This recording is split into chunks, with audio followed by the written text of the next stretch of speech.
Good morning, everyone. Phil here to talk about a subject very near and dear to my heart, the history of playing cards. But first, I'd love to give a huge shout out to the user Ender's Game from Board Game Geek for putting all this information together. The history of playing cards is fascinating because there's a lot of ambiguity behind it. This is in large part because playing cards have always been a social media, one that has gone generation to generation and has changed from society to society over and over again.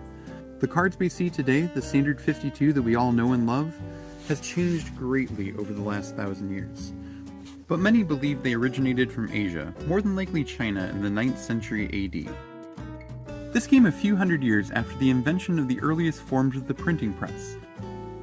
Over the next few hundred years, more than likely through the Silk Road, they made their way to Europe. Our playing card journey across Europe begins in Italy and Spain, where we see the first documented use of the 52 suits. Across Europe, in countries like Germany and France, we saw many changes to the suits and other face cards.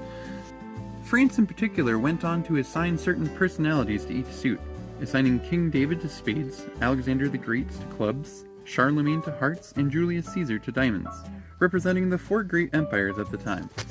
When playing cards finally made their way across the channel to England is when they made most of the major transformations which represent the standard deck of cards that we know today. After playing cards made their way through England, of course they made their way here, but that will be our topic for next week's video. I'll look forward to seeing you then. Have a wonderful day, and thank you for your support.